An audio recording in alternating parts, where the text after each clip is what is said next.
Mission ज्ञान और शिक्षा विभाग द्वारा संचालित इस ऑनलाइन प्लेटफॉर्म में मैं संदीप शर्मा व्याख्याता वाणिज्य सभी विद्यार्थियों का आज के इस सेशन में हार्दिक स्वागत और अभिनंदन करता हूं।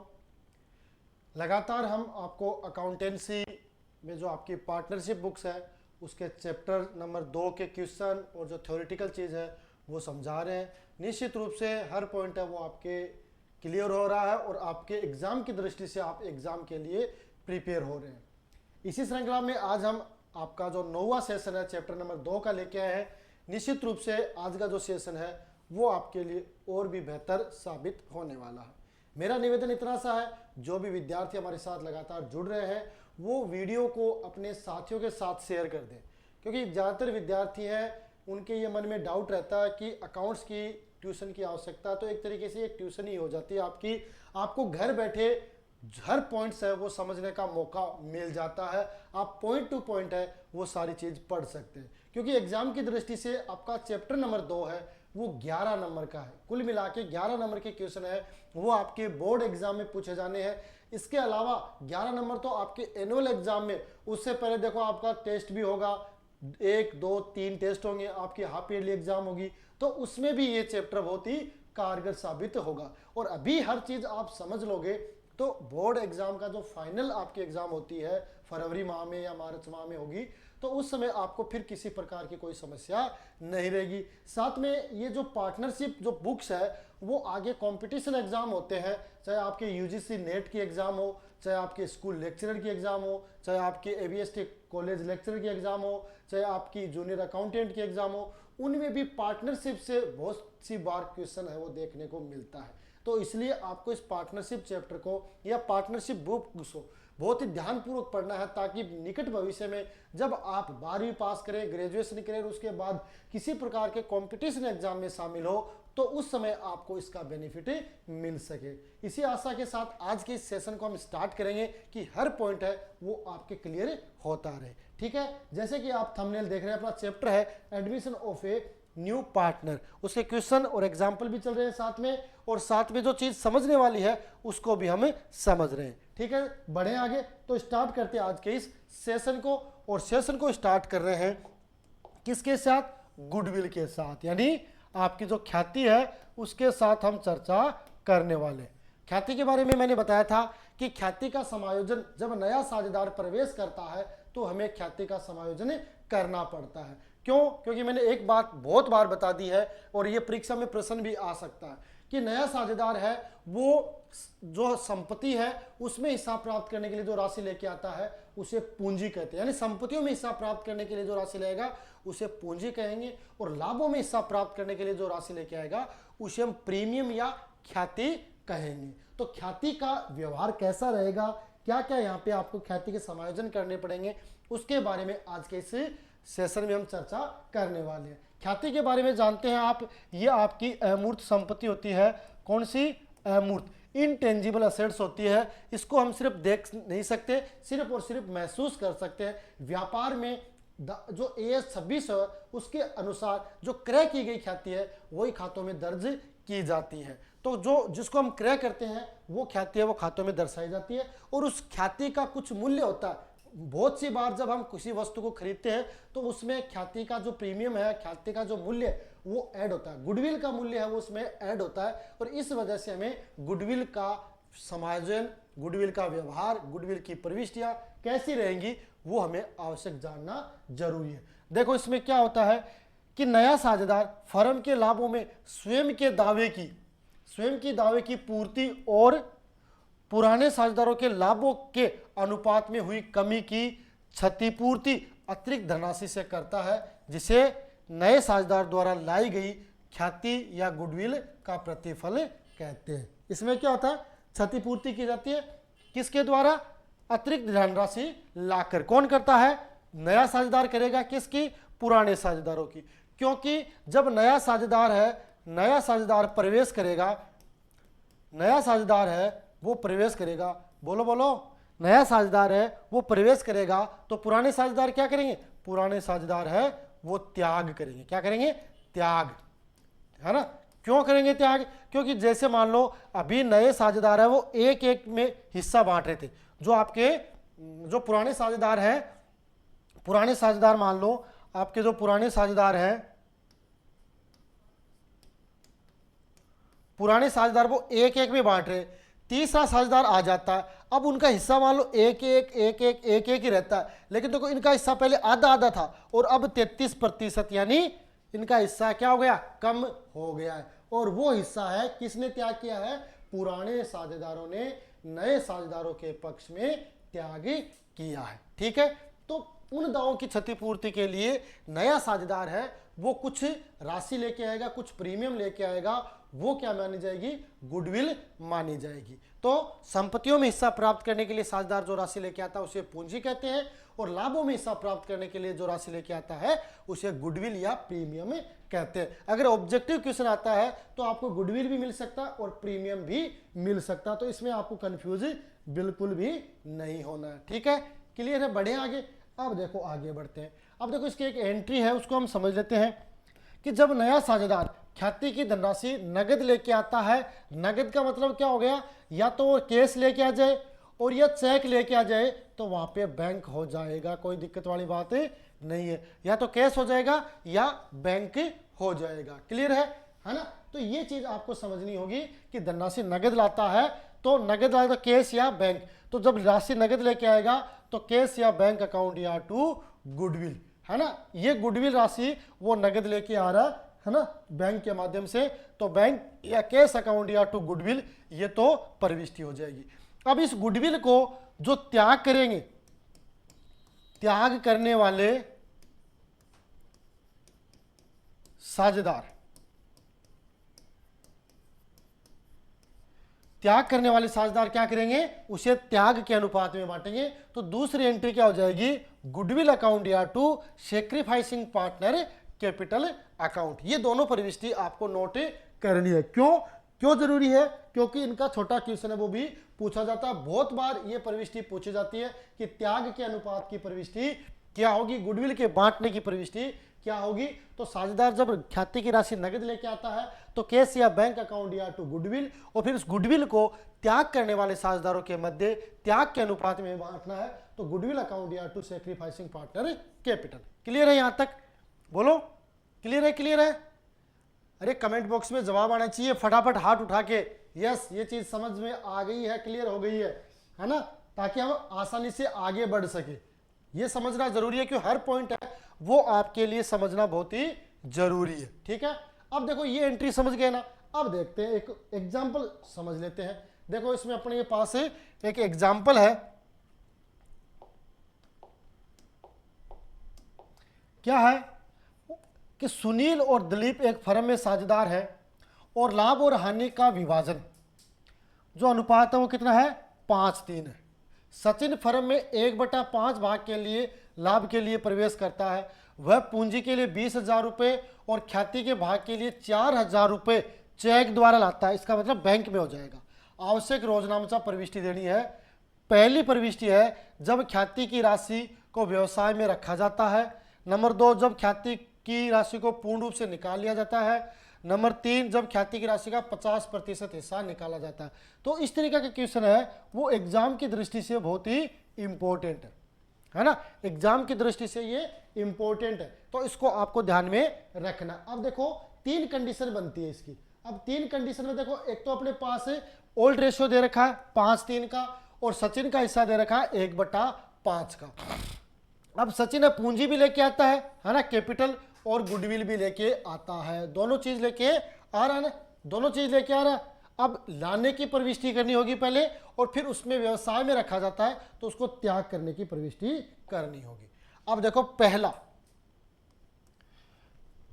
सिस्टम क्या है कि जब ख्याति की राशि व्यवसाय में रखी जाती है ना, जब ख्याति की राशि व्यवसाय में रखी जाती है ना, व्यवसाय में ही रखी जाती है। तो देखो पहली प्रविष्टि क्या होगी, पहली प्रविष्टि या ये अपन बना लेते हैं फॉर्मेट ऑफ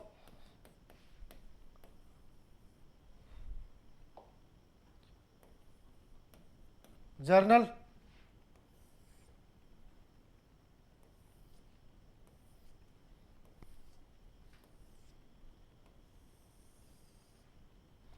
ये हो जाएगा आपका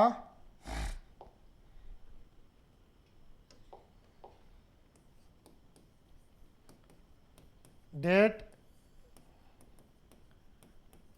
पर्टिकुलर, एलएफ, डेबिट और क्रेडिट। अब देखो पहली प्रविष्टि क्या होगी, पहली प्रविष्टि वो 20,000 रुपये तो क्या लेके आ रहा है, पूंजी के लिए, और 4,000 रुपये ख्याति के लिए लेके आ रहा। तो पहली प्रविष्टि होगी bank account DR to Sachin capital. Sachin की कैपिटल कितनी है 20,000, और टू गुडविल अकाउंट, कितनी गुडविल कितनी हो गई इसकी 20 और गुडविल 4,000, टोटल कितनी हो गई ये 24,000, है ना। अब इसमें क्या कह रहा है कि ये व्यवसाय में रखी जाती है ना। तो व्यवसाय में रखी जाती है तो गुडविल को त्याग करने वाले साझेदारों के मध्य त्याग के अनुपात में बांटनी होती है। अब देखो इसमें हमें नया अनुपात नहीं दे रखा, पुराना अनुपात दे रखा। तो ये हमेशा ध्यान रखना, जब नया अनुपात नहीं दे रखा हो तो पुराना अनुपात ही त्याग का अनुपात माना जाता है। यहाँ पे नया अनुपात नहीं है, तो ऐसी कंडीशन में हम कैलकुलेट भी कर सकते हैं। इसके आधार पर 1/5 भाग के आधार पर हम नया अनुपात कैलकुलेट करेंगे और फिर पुराने में से नया घटा देंगे तो अपने पास त्याग का अनुपात आ जाएगा। लेकिन एक बात शॉर्ट में आप ट्रिक के रूप में याद रख सकते हैं कि जब हमें नया अनुपात नहीं दे रखा है तो पुराना अनुपात ही त्याग का अनुपात होगा। तो यहाँ पे ओल्ड रेशियो कितना है, ओल्ड रेशियो आपका 5:3। तो यहाँ पे जो सेक्रीफाइसिंग रेशियो है ना, वो भी 5:3 ही होगा। क्या होगा 5:3 ही होगा। तो इसको हमें बांटेंगे, तो इसको बांटेंगे तो किस किस में बांटेंगे, दो पार्टनर कौन कौन है, दो पार्टनर सुनील और दिलीप, है ना। तो एंट्री क्या करेंगे, goodwill account DR to Sunil capital और टू कौन है दिलीप।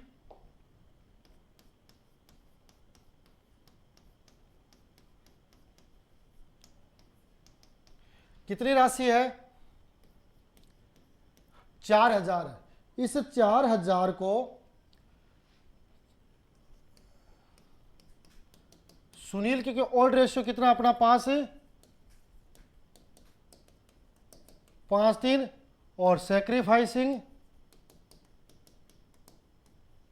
ये भी 5:3 है ना।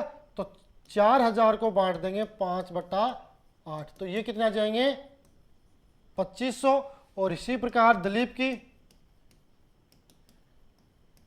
4,000 मल्टीप्लाई 3/8, तो ये कितना जाएंगे 1,500। तो इसका सुनील के आ जाएंगे 2,500 और इसके आ जाएंगे 1,500। ठीक है, ये खाता बंद। ये कंडीशन कब होती है, जब ख्याति की राशि व्यवसाय में रखी जाती है ना। अब दूसरी कंडीशन में कौन सी है कि वो पूर्ण राशि निकाल लेते हैं, है ना। तो पूर्ण राशि निकालते हैं तो इतना ध्यान रखना, ये तो सेम रहेगी, मैं दोबारा नहीं बता रहा हूं, ये तो सेम रहेगी कि ये प्रविष्टि आपकी सेम रहेगी और ये भी सेम रहेगी। अब वो पूर्ण राशि निकालता है तो वहां पर थोड़ी सी कंडीशन है वो चेंज हो जाएगी। क्या होगी, नंबर 2, पूर्ण राशि निकालने पर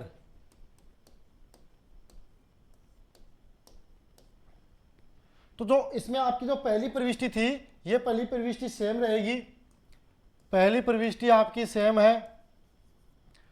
दूसरी भी आपकी सेम है ना। तीसरी में आपकी संशोधन होगा। तीसरी में क्या कह रहे हैं, तीसरी में क्या पूर्ण राशि निकाल रहे हैं, तो पूर्ण राशि निकाल रहे हैं, तो पूर्ण राशि निकालेंगे तो एंट्री क्या होगी, Sunil capital account DR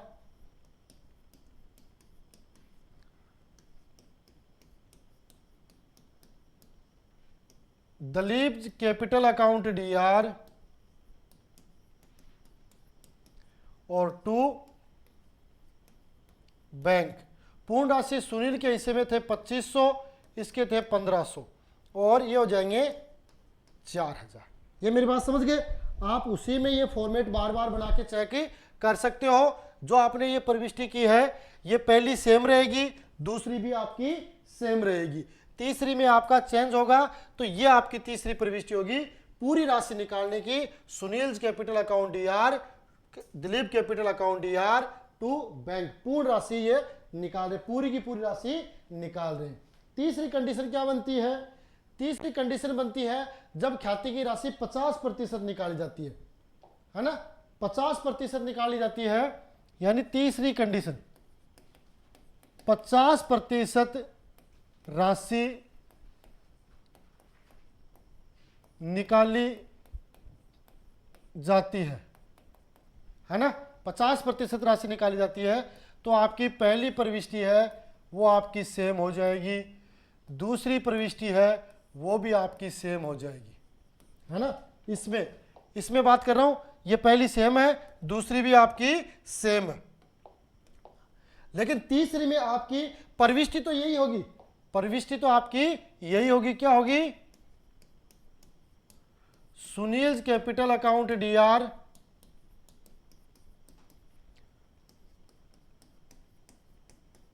Dalip capital account D R